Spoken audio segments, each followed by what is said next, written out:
ને આમ આખી વાત છે ને છે તો વ્યવહારની જ. આમ જો તો સોમવાર, મંગળવાર, બુધવાર, ગુરુવાર, શુક્રવાર, શનિવાર ને રવિવાર 7 વાર છે, પણ 8મો વાર વ્યવહાર છે. આખા 8મા વાર હાથવા 7 વાર આપણે બધાએ મજૂરી કરવી પડે છે વ્યવહાર સાચવવા માટે. પણ આપણે વ્યવહાર કેવી રીતે સાચવીએ? તમે અમારામ કર્યું એટલો તમારામ કરી, સગવડ પ્રમાણે ન કરી. આપણે નાના માણસને સૌથી છેલ્લે બોલાવી આપણા લગ્નોમાં. દિવાળીની ભેટ છે એને ત્યાં કેવી જાય તો આપણને આવી હોય ને આપણે ખોલવી ન હોય, આપણે એને મોકલાવી દઈએ. સોનપાપડીના ડબ્બા બધા એને ફર્યા હશે જેને કોઈ ખોલ્યા નહીં હોય, આમથી આમ good good good good good ફર્યા હશે. પણ તમારા એમ્પ્લોય થી લઈ તમારા કુટુંબથી નાનો ભાઈ કે જેને ત્યાં આવી સરસ મીઠાઈ જોવાય ન મળતી હોય ને ત્યાં વધુ મોકલાવો. આપણે ત્યાં વધુ સારી મીઠાઈ કોને ત્યાં મોકલાવી જે માણા ખોલવાનો ન હોય. તમે જો લગ્નમાં તમે મોટા મોટા લગ્ન, જાજરમાન લગ્ન કરો ને એટલે આપણા મનમાં 4-5 ટાર્ગેટ હોય. ફલાણા ભાઈને બોલાવા છે, ફલાણા બેનને બોલાવા છે, ફલાણા બેનને બોલાવા છે. એમની ઈચ્છા પ્રમાણેના મેનુ રાખીએ અને પછી આપણે એમને કહીએ કે આ ચાખો ને, ત્યારે એમ કે હું ડાયટિંગ પછી હું જમીને આવ્યો છું ઘરે, તો હું નથી જમતી. અને આપણે એવા લોકોને બોલાવીએ જ નહીં કે જેને ક્યારેય સુરતના એવા જાહો જલેલી વાળા લગ્ન જોયા જ ન હોય. એની માટે આપણે એમ કે આપણે ગામડે એક ફંક્શન કરી નાખશું સરસ મજા. રાધર હું તો બહુ દ્રઢપણે માનું છું કે ગામડે જ લગ્ન કરવા જોઈએ. તમારા ગામનો એવો માણસ કે જેને હારી લાઈટ ટીવીમાં જોઈશ નહીં, તમારા થકી બની શકે મોટી લાઈટ આ ગામમાં જોવે. આમ તો આપણે બહુ જોયું. અત્યારે આપણને બધાને ખબર છે કે આ ગયા વર્ષે નીતાપતિ સીતાપતિની જ આપણે વાતો કરી છે. એમણે કેમ ચોરવાડ પસંદ કર્યું, કેમ જામનગર પસંદ કર્યું? નો અધવચ્ચે ક્યાંક કરત લગ્ન કરી નાખે એક લગ્ન ત્યાં મુંબઈ. પણ તમે જોયું હોય તો સરસ રીતે એ અનંત અને રાધિકાને સરસ ત્યાં જામનગરની એ સાવ ગામડાની ડોશીઓ સરસ મજાના દુખણા લે 100 રૂપિયા આપીને, 100 રૂપિયા આપીને દુખણા લે. તો આમાંના એકેય આજુબાજુ વાળા એમ કીધું કે મેડમ નડતા નહીં, ભાઈ નડતા નહીં. આપણે ત્યાં તો અખંડ સૌભાગ્ય વ્યક્તિ માટે હાથ મૂકવા જાય તો 3 અણવર એમ કે નહીં હેરસ્ટાઈલ હેરસ્ટાઈલ હેરસ્ટાઈલ. તમે જોજો એ વિડીયો ફરીવાર જ જોજો કેવા આમ દુખણા લેતી વખતે વાળ ઓલા થઈ જાય, એક પણ વ્યક્તિ વચ્ચે ન આવે. સાહેબ આવા અજાણાની આતરડી ઠારતા આશીર્વાદ લીધા હોય ને તો તમારી પેઢીઓ ને પેઢીઓ તરે અને તો લગ્ન ટકે. બાકી મોંઘા લગ્ન કરો એટલે ટકી જાય લગ્ન એવી કોઈ જવાબદારી નથી. આપણે અત્યારે કેટલાય લોકો હજી આપણે કંકોત્રી આપણે ન ફાડી હોય ને તા આ વિડીયો વાળા ભાઈને પૂછો, હવે લોકો એડવાન્સ લગ્નમાં લઈ લે. પેલા નહોતા લેતા, કારણ કે વિડીયો તેને ઘરે આવે તો એમ કે વિડીયો કેસેટ ન આપતા, પૂરું થઈ ગયું છે અહીંયા. એવી સ્થિતિમાં આપણે બધા આવી ગયા છે. 7 જન્મો વાળી વાત તો જોઈ તો 7 વર્ષ હવે લગ્ન આલે તોય ઘણું ઘણું. એવી સ્થિતિમાં જ્યારે આપણે આવી ગયા હોઈએ ત્યારે થોડાક પોતાનાઓ સાથે જોડીએ, થોડાક રૂટ્સ સાથે જોડીએ. આ નવા છોકરા છોકરીઓને તમે કહો બા શું ચીજ છે, બાએ કેટલા સંઘર્ષો કરીને, મને નહીં જેવડું નડે, ઘણા આવા તો આવ્યા વચ્ચે જિંદગીમાં. પડખે રહ્યો એકબીજાને. અને ક્યારેક એવું બને કે કુટુંબના એકાદ વ્યક્તિને થોડી ઘણી મુશ્કેલી આવી ગઈ, આર્થિક, સામાજિક, ઇમોશનલ, અને જ્યારે ઈ સ્ત્રી એકાંતવાસમાં હોય ત્યારે અહીંયા બેઠેલી તમામ સ્ત્રીઓ, જો તમે એકચ્યુઅલી વુમન એમ્પાવરમેન્ટમાં માનતા હોય તો તમારી જવાબદારી છે કે સ્ત્રીની પડખે જઈને રોવામાં મદદ કરો. આપણે તો ફોને ન ઉપાડીએ અથવા ફોન કરીએ નહીં, કારણ કે આપણે પહેલું વહેલો ડર એવો લાગે કે આપણે પૂછશો ને આપણને કામ ચીનશે તો, આપણને કંઈક બોલશે તો.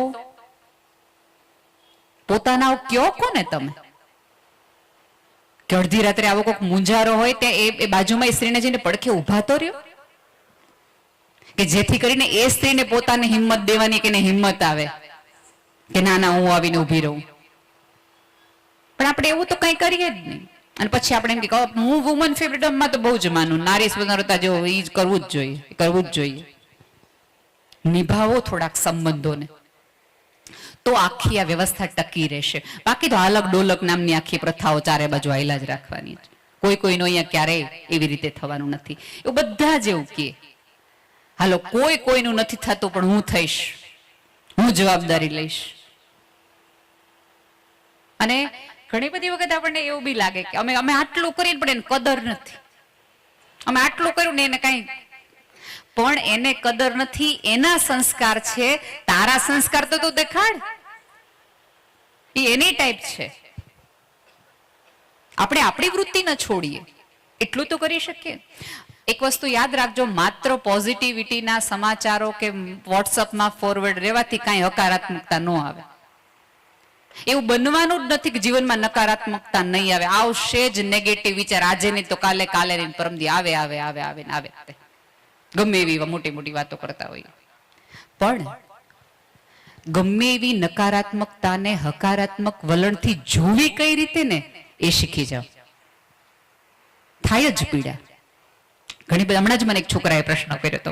મને કે બેન તમે આટલી બધી ધર્મની વાતો કરો, નીતિ અનીતિની બધી વાતો કરો, દાનની વાતો કરો, કર્ણ આટલો મોટો દાનવીર હતો એ કે, તો એનું મૃત્યુ કેવું ખરાબ થયું.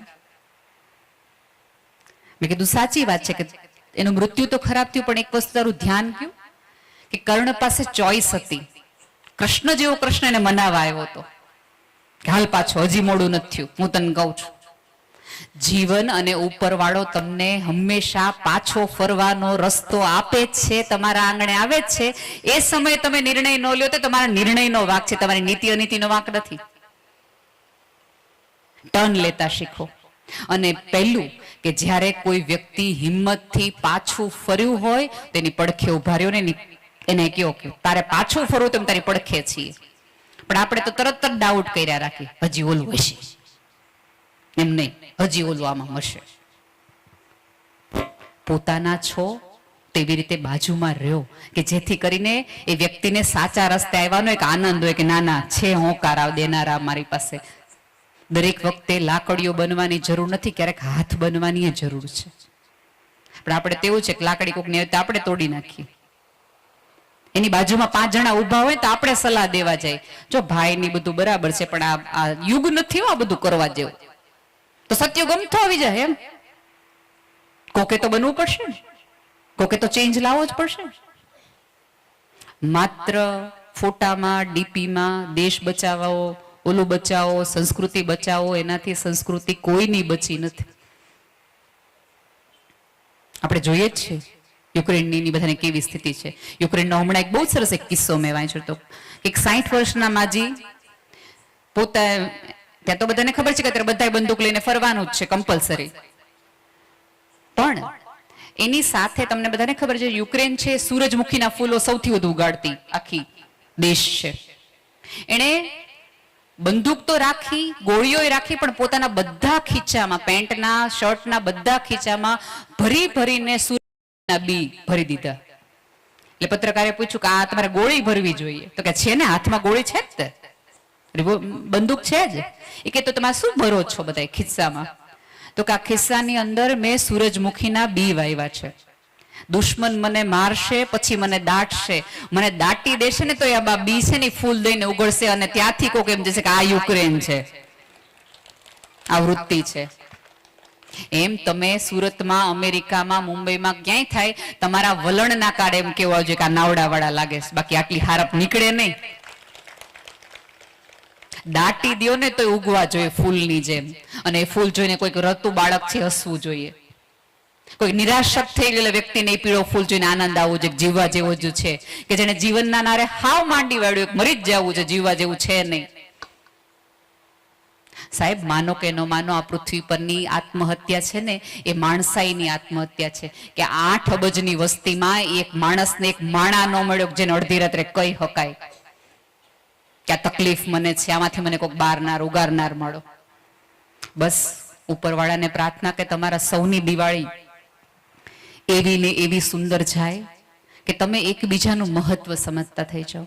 તમારે ત્યાં લક્ષ્મી ઉતરે, સવાઈ થઈને ઉતરે, પણ તમારી લક્ષ્મી થકી કેટલાય લોકોની સરસ્વતી જગમગતી રહે એવી પ્રાર્થના. તમારે ત્યાં સંબંધોનું, કુબેરનું, એ આપણે ત્યાં ઈચ્છા પૂર્તિના વૃક્ષ આપણે રાખીએ છીએ ને, ત્યાં તો ગોમતી ચક્રના વૃક્ષો બધાય રાખે કે આનાથી લક આવે, લક આવે.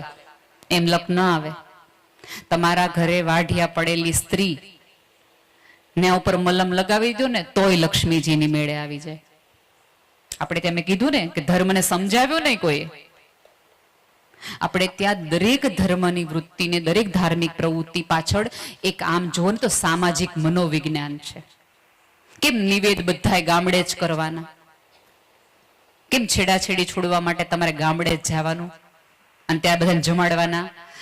ખબર હતી વડવાઓને કે આવતા દિવસોમાં આ બધા લગ્ન ગામડે નહીં કરે, ક્યાંય ના ક્યાંય કરશે. ત્યારે ગામનો જે ઓલો ગરીબ માણસ છે, ઓલો ખેડૂત છે, આ છે, એ જમવાનું નહીં પામે. એટલે કુળદેવીએ રાખ્યો છે તો બધા ભેગા થશે ને એને જમાડશે. એટલા માટે ગામના ગરીબને એક વખત નહીં પણ 10 થી 15 વખત સારું જમવાનું મળશે, એટલે કુળદેવીનું રાખ્યું. નિવેદ સાથે એટલા માટે રાખ્યા કારણ કે કુટુંબ આખું ભેગું થાય અને કુટુંબમાં દુબળો ભાઈ કોણ છે, મુશ્કેલીમાં કોણ છે, એક નિવેદ તમારા હોય તો તમને ખબર પડે. પણ મેં કીધું એમ કોઈને સમજાય ને આપણે હાથ નિવેદ થાય, આપણે બે થાય. આપણે એની પાછળના કારણો આ પેઢીને સમજાવશો ને, નવી પેઢીને, તો એ ક્યારેક કરવા આવશે.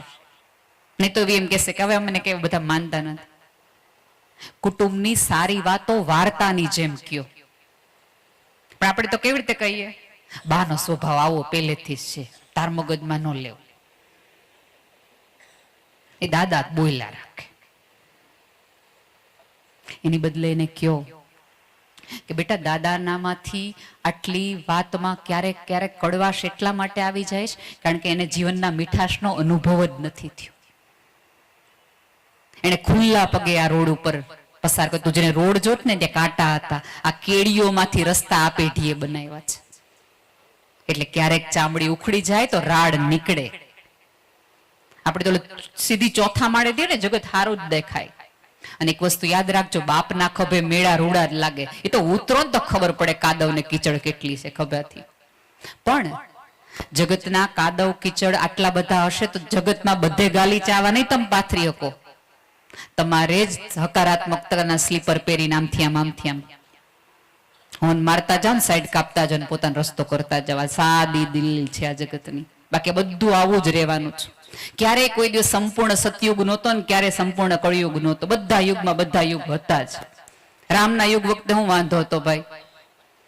હતો જ.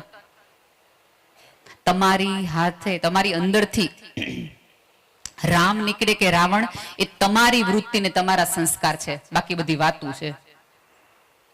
ઈશ્વર કરે કે તમારી અંદરથી એ રામ તત્વ હંમેશા ઉજાગર કરતું રહે અને તમને સમજી જાવ. આ જગતની સૌથી મોટી શોધ છે એ તમને જડી જાવ ને, એ છે આપણે અત્યારે બધા પોતપોતાનામાં ખોવાયેલા છીએ. કોઈને પડખે. હવે જ્યારે મળો ત્યારે આ પૃથ્વી પર તમે એને છેલ્લી વાર, બની શકે કે તમે આવતી દિવાળીએ આ વૃદ્ધ કોઈને ન જો, માતાજી હોવને હો વરના કરોડ વરના કરે. પણ હવે ક્યારેક દિલથી સોરી અને થેન્ક યુ એકચ્યુઅલી કહેવાનું રાખો, ખોટું મોઢેથી નહીં. અજાણ્યાને આટલું બધું સોરી ને થેન્ક યુ કહો છો. ઓલા ઝોમેટો વાળા, સ્વિગી વાળા આવે, હજી તો જમ્યા ન હોય ને ભેગા રેટિંગ આપવા માંડી, 5 સ્ટાર મિનિમમ, કોલિંગ, ફલાણું, આ તે બધા જ. અરે ઓલા બેન 45 ડિગ્રીમાં 42 વર્ષથી તમારા ઘરમાં રોટલી શાક બનાવે, તમે કેદી એને થેન્ક યુ કીધું? કેમ કીધું તારા જેવી દાળ ન થાય હો. કયો એને ક્યારેક કયો થેન્ક યુ. એને જરૂર છે. સ્ત્રીઓને એપ્રિશિએશનની એટલા માટે જરૂર છે. તમને બધાને અત્યારે એવું લાગતું છે કે નવી પેઢીને રસોડું નથી ગમતું. બધાની એવી ફરિયાદ છે. તમને ક્યારે વિચાર ન થાવ તો કેમ એ લોકોને નથી ગમતું રસોડું? એ લોકોને રસોડું એટલા માટે નથી ગમતું કારણ કે એની મમ્મીને જોઈ છે, એને 8 કલાક રસોડામાં રહી તો એ પપ્પાનો કકડાટ જ સાંભળ્યો છે. એટલે એને નક્કી કર્યું રસોડામાં જાવું જ નહીં. આટલું આ લોકો કરીએ તો આજ કરે જ ને, જાવું જ નથી. ક્યારેક એની એ ઉજાગરાની, એના સંધિવાની એ રીતે કદર કરો તો નવી પેઢીને એમ થાય કે આ કદર તો પડે જ, પડઘા તો પડે જ. આ ખીણમાંથી હારું નીકળે જ. આ સૂરજમુખીના બીમાં એટલી તાકાત છે કે ઉગે છે અને ફૂલ જ કાઢે છે, કાંટા નહીં. તો હજી કહું છું, જાણવાથી નહીં જીવવાથી જગત બદલાય. બસ તમને એટલું જીવતા આવડી જાય એવી જ પરમ અસ્તિત્વની પ્રાર્થના. આટલા મચ્છરો વચ્ચે તમે મને સાંભળી, ખૂબ ખૂબ આભાર. અને આ વસ્તુ એ દેખાડે છે કે તમને જગતમાં ગમે એવા અફવાઓના કે અરાજકતાના મચ્છરો આવશે, નાવડાવાળા ટકી જાય.